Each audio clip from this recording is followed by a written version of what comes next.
Selamat malam saudara-saudari yang terkasih. Sebelum tidur malam ini, saya Ibet Pingarsi akan berbagi renungan dari Pendeta Dr. Erastus Sabdono yang berjudul Membawa Kekacauan. Dalam Kejadian 1 ayat 2 tertulis, "Bumi belum berbentuk dan kosong, gelap gulita menutupi samudera raya, dan Roh Allah melayang-layang di atas permukaan air." Kalimat ini sering ditafsirkan sebagai sebuah kejadian yang dahsyat, yaitu mengenai kekacauan yang terjadi di jagat raya terkait dengan pemberontakan setan atau iblis yang tadinya bernama Hillel bin Sakhar, yang dalam bahasa Latinnya Lucifer. Sengaja diulas hal ini bukan berarti setuju terhadap penafsiran tersebut, tetapi juga bukan berarti menolak. Mengulas Kejadian 1 ayat 2 yang selama ini sering diajarkan oleh sebagian penafsir kitab Kejadian, bahwa ayat tersebut mengungkapkan kejadian yang bertalian dengan jatuhnya setan atau iblis. Dalam teks aslinya, Kejadian 2 ayat 1 tertulis, "Vehaaretz heitah tohu vavohu, vekosef alpeni tehom, veruach Elohim merah vevet, alpene hamayim." Kalimat yang ditafsirkan oleh beberapa penafsir untuk menunjukkan adanya kekacauan akibat kejatuhan adalah kalimat Vehaaretz heitah tohu vavohu. Kalimat ini bisa ditafsirkan sebagai maka terjadi kekacauan. Memang kalimat ini bisa menunjuk adanya kekacauan oleh suatu penyebab.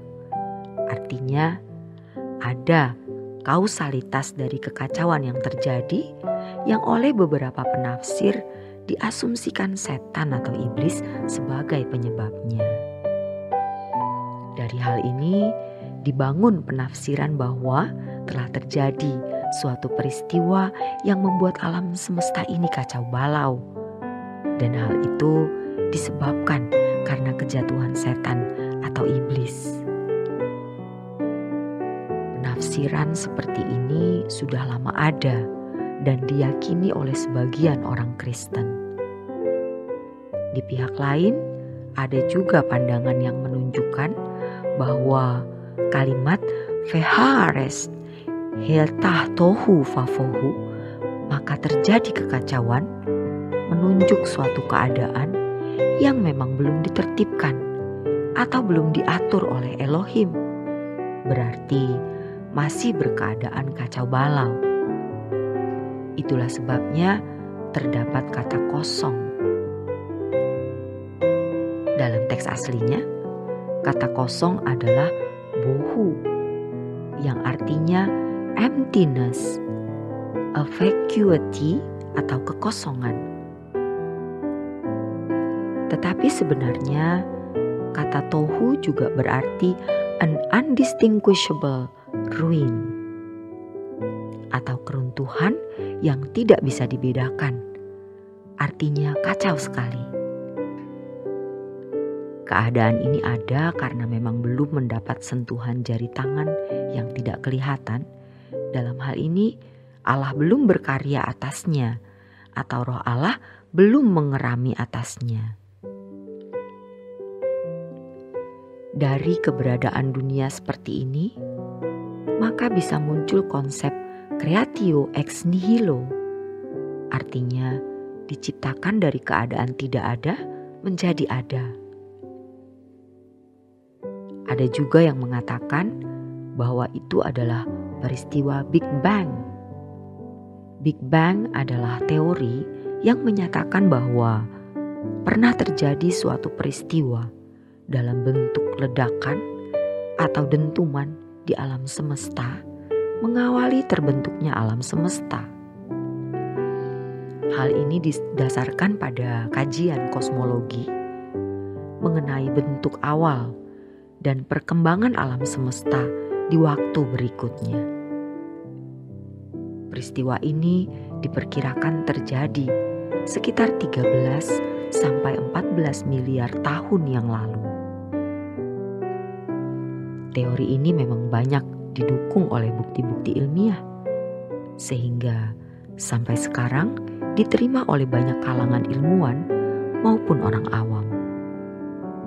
Menurut teori ini, peristiwa tersebut mengakibatkan terlepasnya sejumlah besar energi di alam semesta yang membentuk seluruh materi alam semesta dan berkembang menjadi seperti sekarang ini, serta terus mengalami perkembangan. Mengenai tafsiran bahwa Kejadian 1 ayat 2 menunjuk awal dari manuver kuasa gelap atau iblis, orang percaya tidak boleh memastikannya sebagai kebenaran. Belum tentu demikian. Segala sesuatu yang masih bersifat spekulatif tidak boleh menjadi landasan doktrin. Lagi pula, hal ini bukan sesuatu yang fundamental dan prinsip bagi kehidupan iman orang percaya. Jika hal tersebut tidak dipahami, tidak membuat iman orang Kristen percaya menjadi lemah. Atau seandainya orang percaya memahaminya, juga tidak membuat imannya menjadi lebih kuat. Tetapi satu hal yang orang percaya harus mengerti adalah bahwa segala sesuatu yang terjadi dalam kehidupan ada dalam kontrol dan monitor Allah. Seandainya teori Big Bang adalah suatu realitas, maka itu pun terjadi atau berlangsung di dalam kontrol dan monitor Allah. Sebab tidak ada sesuatu yang terjadi di luar kendali Elohim Yahweh, satu-satunya Allah yang benar. Tetapi satu hal yang pasti, bahwa kehadiran setan atau iblis ini selalu membawa kekacauan. Ini kebalikan dari kehadiran Roh Allah. Di mana ada Roh Allah, maka di situ ada kemerdekaan. 2 Korintus 3 ayat 17. Sebaliknya, di mana ada setan, di situ ada kekacauan. Dengan demikian, memang bisa disimpulkan bahwa di mana ada oknum setan atau iblis, maka tidak ada kemerdekaan, tidak ada ketertiban, dan juga tidak ada kedamaian serta kesucian.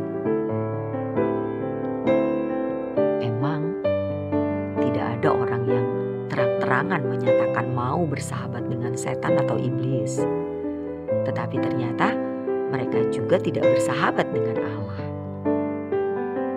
Orang-orang seperti ini sebenarnya memberi diri bersahabat dengan kuasa gelap tersebut.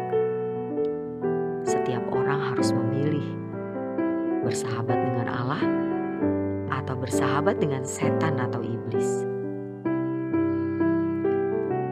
Seseorang tidak bisa bersahabat dengan dua-duanya.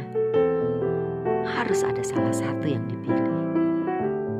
Ini adalah tatanan yang tidak bisa diubah, sesuai dengan yang dikatakan di dalam firman Allah, bahwa terang tidak dapat bercampur dengan gelap. Kehadiran setan atau iblis selalu membawa kekacauan. Sebaliknya, di mana ada Roh Allah, maka di situ ada kemerdekaan. Demikianlah renungan malam kali ini. Kiranya renungan ini memberi pencerahan bagi kita semua. Selamat beristirahat dalam berkat Tuhan.